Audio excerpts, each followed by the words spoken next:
Now, the neat thing on the mesh on mesh is it's going to know where the mesh is connected to other mesh and it knows it can't update it there, but where it has free edges, it can. So I can use it as a really neat unrefined tool.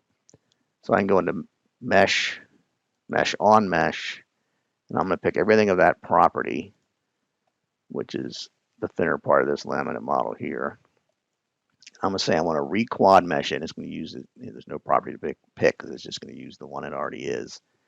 But I want to let that expand out where it's not connected to the rest of the mesh. So we just say OK here, and you'll see it just takes basically the triangles that are this mesh, feeds them into the body mesher, and is able to do an unrefined.